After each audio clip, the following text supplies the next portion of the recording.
Introduction: Why Focus Matters.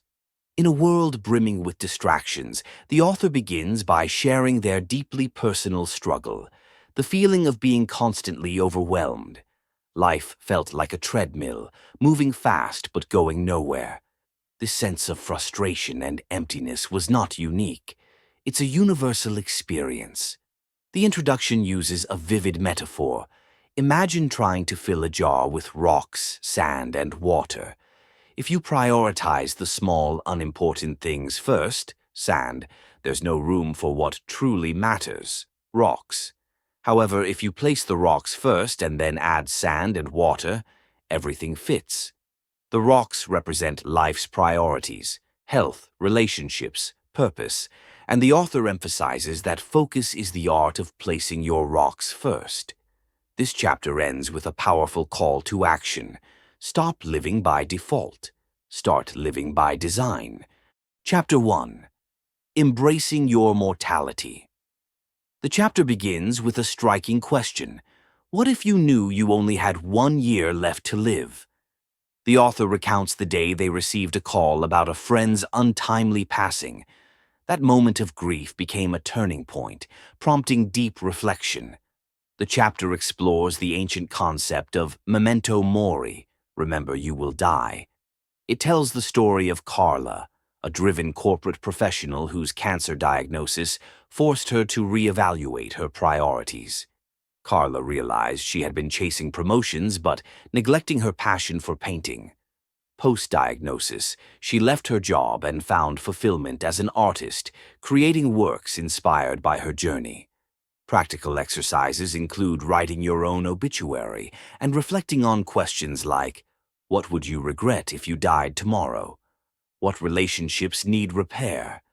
By confronting mortality, readers are inspired to realign their lives with their values. Chapter 2. The Power of Purpose. Purpose is the anchor that keeps us grounded amidst chaos. The author shares their experience of climbing the corporate ladder only to feel unfulfilled. The turning point came during a volunteer trip where they taught underprivileged children. That experience revealed their purpose, helping others lead intentional lives. The chapter introduces Daniel, a factory worker who found his purpose in mentoring young athletes. Despite his modest income, Daniel's evenings coaching soccer brought him unparalleled joy. The author explains that purpose doesn't always mean career, it's about what lights you up inside. To help readers discover their purpose, the author provides a purpose map. 1. Passion. What excites you? 2. Skills. What are you good at? 3. Impact. How can you serve others? By overlapping these elements, readers uncover their why. Chapter 3. Simplifying Your Life. The clutter of modern life is not just physical, it's mental and emotional. The author describes the catharsis of decluttering their home, shedding items that no longer brought joy. But the real challenge was simplifying their schedule and saying no to commitments that drained their energy. A striking example is Emma, a single mother who shifted from a consumerist lifestyle to minimalism. She found that owning less gave her more time for her kids and hobbies. Readers are guided through exercises like conducting a life audit to identify energy-draining activities, practicing the one-in, one-out rule for physical possessions. The chapter concludes with a mantra. Less is not deprivation. Less is freedom. Chapter 4. The Art of Saying No. This chapter highlights the hidden cost of saying yes. Every yes is a no to something else. The author shares their journey of overcommitment, leading to burnout and resentment. Learning to say no became a transformative act of self-respect. The story of Rachel, a community volunteer, illustrates the power of boundaries. Initially, Rachel said yes to every request, from organizing events to babysitting for neighbors. Eventually, she learned to prioritize her mental health and focus on her family by politely declining non-essential tasks. The chapter introduces techniques like the positive no. Start with gratitude, state your boundary, and suggest alternatives. The priority filter. Before committing, ask, does this align with my goals? By mastering the art of no, readers reclaim control over their lives. Chapter 5. Practicing mindfulness. Mindfulness is more than meditation. It's a way of life. The author recalls their struggle with multitasking, constantly distracted by notifications and endless to-do lists. Adopting a mindfulness practice transformed their ability to focus. The chapter introduces Ben, a stressed-out entrepreneur who began practicing mindful eating. By focusing on the taste and texture of his food, Ben experienced a profound sense of calm that carried into other areas of his life. Practical exercises include single tasking, focus on one task at a time, mindful breaks, spend 5 minutes observing your breath or surroundings. Scientific studies are cited showing how mindfulness reduces stress and enhances productivity. Chapter 6. Energy management focus requires energy, and yet many people neglect their physical well-being. The author shares how poor sleep and a sedentary lifestyle once drained their productivity. Small changes, like walking during lunch breaks and drinking more water, had a ripple effect on their focus and mood. The chapter features Sarah, a nurse who adopted a morning yoga routine to combat burnout. The shift improved her energy levels and mental clarity. Readers are encouraged to track their energy patterns and create routines that optimize rest, nutrition, and movement. Chapter 7. Overcoming distractions. Distractions are a modern epidemic. The author vividly describes the constant ping of notifications and how it fractured their attention. By adopting strategies like batching tasks and turning off alerts, they reclaimed hours of focused work. A memorable example is Alex, a college student who deleted social media apps during finals week. The results were astounding: higher grades and a newfound sense of peace. Exercises include identifying your top 3 distractions and creating a plan to minimize them. Chapter 8. Building resilience. Resilience isn't just about bouncing back from failure. It's about learning how to thrive under pressure. The author recalls a moment of personal adversity when their business faced near bankruptcy. Instead of crumbling, they learned to adapt, redefine their goals, and forge ahead with renewed determination. Resilience is rooted in a mindset shift. The chapter introduces Tony, a teacher who faced constant setbacks in his career due to the lack of support. Instead of quitting, Tony chose to focus on what he could control: his reactions. He made a conscious effort to frame each challenge as an opportunity to grow. By cultivating resilience, Tony not only became a better teacher, but also developed an inner strength that carried him through future hardships.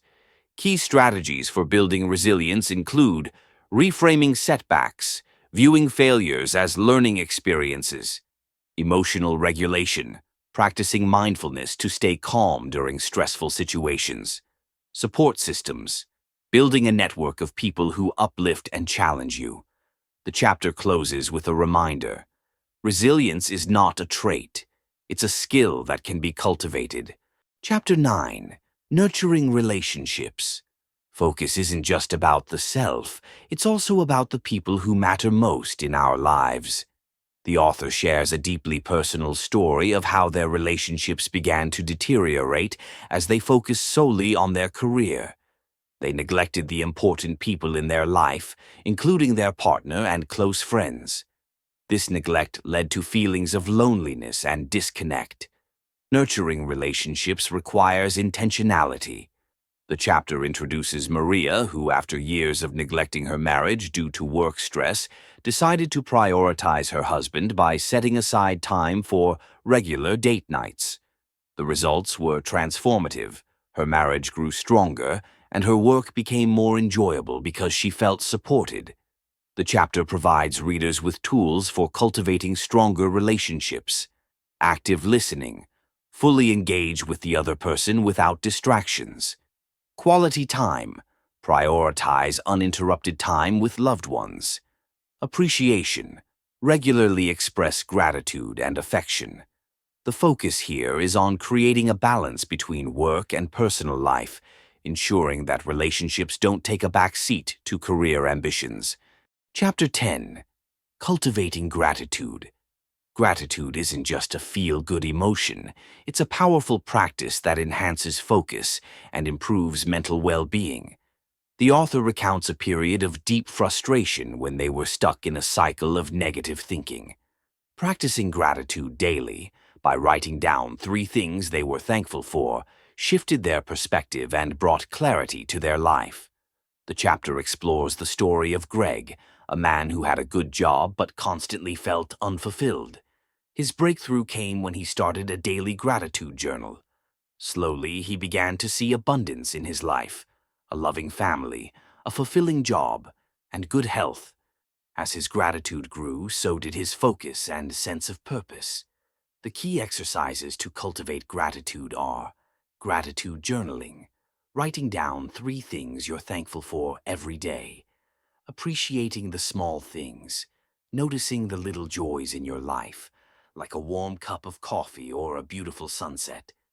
Gratitude letters, writing letters to express appreciation to those who've had a positive impact on your life. Gratitude isn't just about feeling thankful, it's about bringing that appreciation into everyday interactions and decisions. Chapter 11. Aligning Goals with Values. One of the most powerful ways to stay focused is by ensuring that your goals align with your core values.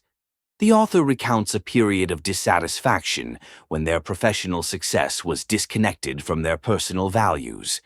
They realized that while they were meeting external goals, their internal compass wasn't aligned with their true desires.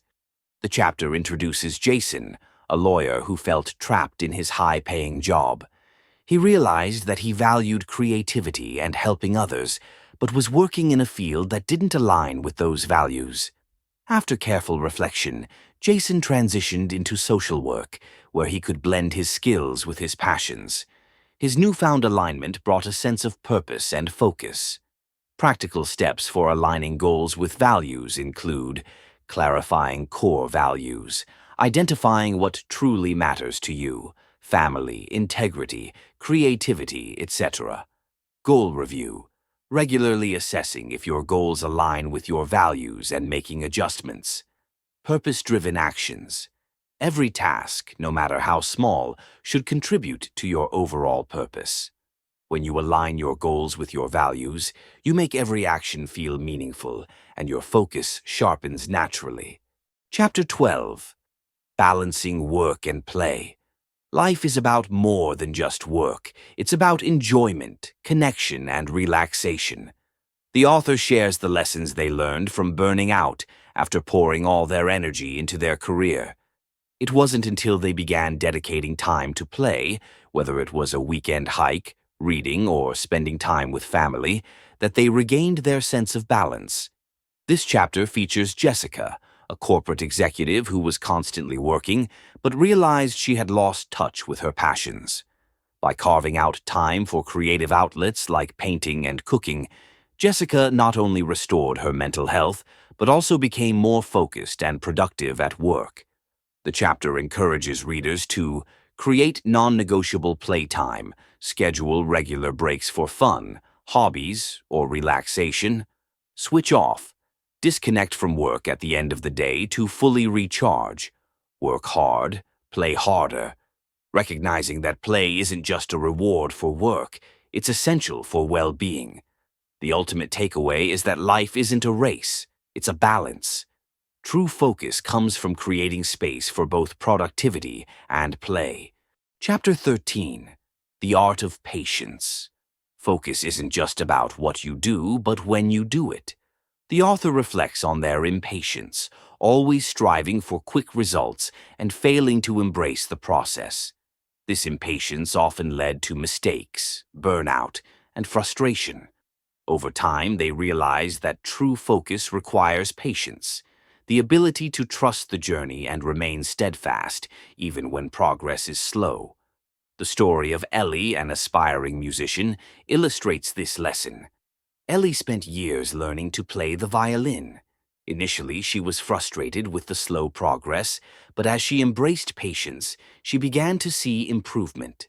Eventually, Ellie became a successful musician, but her greatest achievement was the inner peace she found through her patience and focus. Key strategies to practice patience include the 30-minute rule. When feeling impatient, commit to focusing on a task for just 30 more minutes. Slow down to speed up, recognizing that taking time to reflect and refine leads to faster long-term success. Embrace the process. Understand that the path itself is part of the reward. Patience isn't passive. It's an active choice to stay focused on the long-term vision. Chapter 14. Practicing Self-Compassion. Self-compassion is a powerful yet often overlooked tool for focus. The author recounts how they were once their harshest critic, berating themselves for every mistake. It wasn't until they began practicing self-compassion, being kind to themselves during moments of failure, that their mental clarity improved. The chapter introduces Paul, who struggled with self-doubt as he built his startup. Rather than beating himself up over every mistake, Paul learned to treat himself with the same compassion he would offer a friend. This shift not only improved his mental health, but also enhanced his focus and productivity. To practice self-compassion, readers are encouraged to reframe mistakes, treat mistakes as opportunities for growth. Self-kindness, speak to yourself as you would speak to a loved one.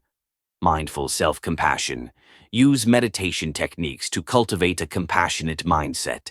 Self-compassion fuels focus by eliminating the inner distractions of guilt and shame. Chapter 15. Embracing Change. Change is inevitable, yet many of us resist it out of fear of the unknown. The author recounts their own experiences with change, how each time they resisted it, they only ended up prolonging their discomfort. It wasn't until they embraced change with open arms that they experienced true transformation. Change isn't a threat, it's an opportunity for growth.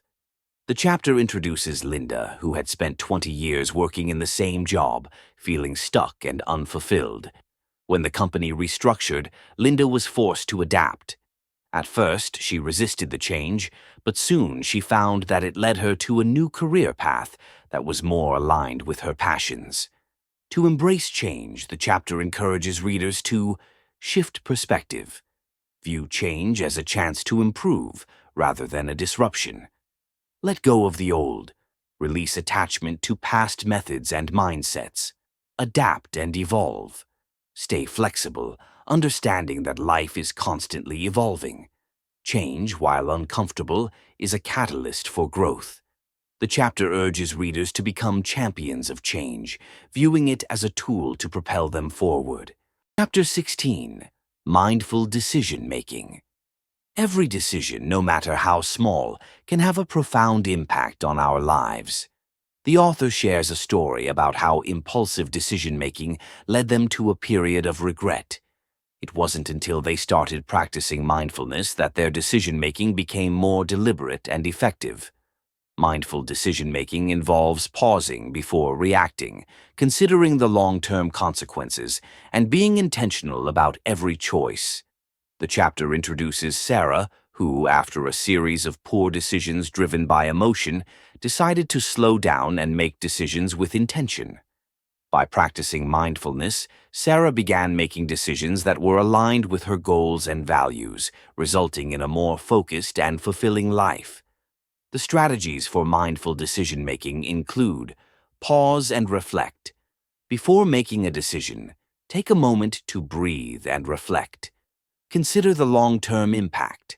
Ask yourself, how will this decision affect my future? Align with values. Ensure that your decisions align with your core values and long-term goals. Mindful decision-making strengthens focus by removing distractions and guiding you toward choices that align with your true purpose. Chapter 17. Conquering Procrastination. Procrastination is often rooted in fear, fear of failure, fear of success, or fear of the unknown. The author shares how they battled procrastination for years, always putting off important tasks due to these underlying fears.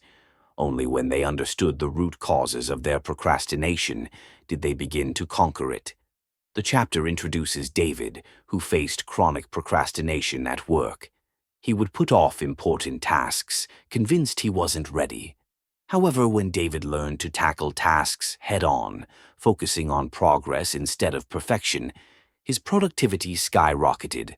By taking small, actionable steps each day, he was able to break through his procrastination.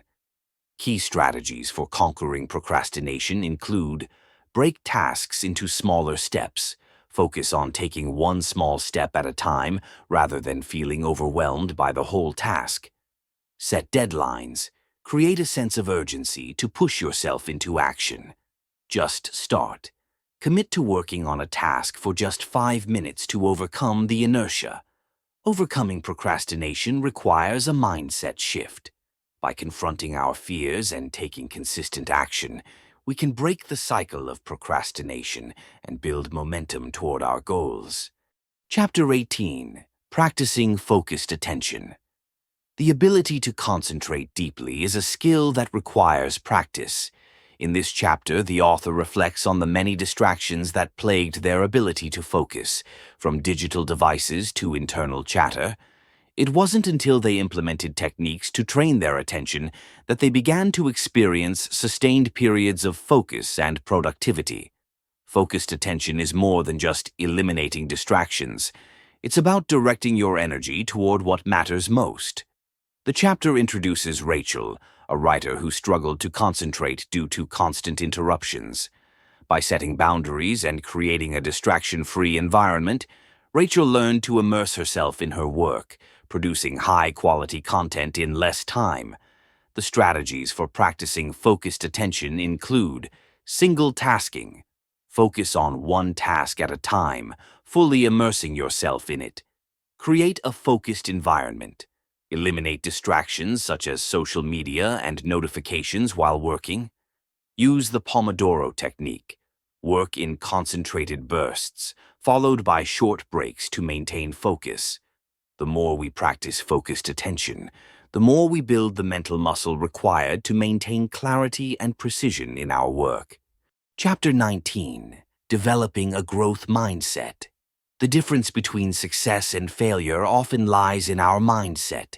The author shares how adopting a growth mindset, the belief that abilities and intelligence can be developed through dedication and hard work, transformed their approach to challenges. This mindset shift allowed them to see failures as opportunities to grow, rather than as indicators of their limitations. The chapter introduces Tom, a software engineer who struggled with self-doubt early in his career. He believed his technical skills were fixed, but after reading about the concept of a growth mindset, Tom shifted his perspective. By embracing challenges and seeking feedback, he improved his skills and became a top performer in his company. To develop a growth mindset, the chapter suggests: embrace challenges. See challenges as opportunities to learn and grow. Learn from criticism. Use feedback as a tool for improvement rather than taking it personally. Celebrate effort over outcome. Focus on the process rather than the end result. Adopting a growth mindset empowers us to embrace challenges, persist through difficulties, and ultimately achieve more than we ever thought possible. Chapter 20. Staying Focused on What Matters. The final chapter brings together all the lessons from the book, urging readers to stay committed to their goals and focus on what truly matters. The author reflects on the journey of writing this book and how it required relentless focus, discipline, and self-awareness. It's a journey that doesn't end with the final page. It's an ongoing process of refinement, prioritization, and intentional living. The chapter emphasizes the importance of remembering why you started. Whether it's a personal goal or a professional aspiration, Staying focused on your why keeps you motivated when obstacles arise. The author shares a closing story of someone who, after years of chasing external validation, found true fulfillment when they focused solely on what mattered most to them. To stay focused on what matters, the chapter offers these final strategies. Clarify your why. Know the deeper purpose behind your goals. Refine your priorities. Regularly reassess what truly matters in your life and cut out distractions. Commit to consistency. Small, consistent actions lead to long-term success. The journey of focusing on what matters is not always easy, but it is always worth it. By staying grounded in our purpose and aligning our actions with our values, we can achieve clarity, fulfillment, and lasting success. Conclusion: the heart of focus and purpose. As we arrive at the conclusion of this journey, it's essential to reflect on the deeper truth that has been woven through every chapter. The power of focus is not just about sharpening our attention. It's about aligning our lives with what truly matters. It's about choosing to live deliberately, with intention, and with a heart full of purpose. It's about embracing each moment and channeling our energy into the things that give us joy, fulfillment, and a sense of meaning. Throughout this book, we've explored the art of focusing on what matters most, whether it's our relationships, our dreams, or our personal growth. We've acknowledged the distractions, the fears, and the insecurities that so often cloud our minds and pull us off course. But with each turn of the page, we've also discovered that the power to overcome these distractions lies within us. The ability to focus, to truly center ourselves on what brings us peace and fulfillment, is not a gift reserved for a lucky few. It is a skill that can be cultivated, nurtured, and perfected over time. As the author reflects on their own journey, they speak from a place of personal experience. They know what it feels like to be lost in the noise, to be overwhelmed by the chaos of life.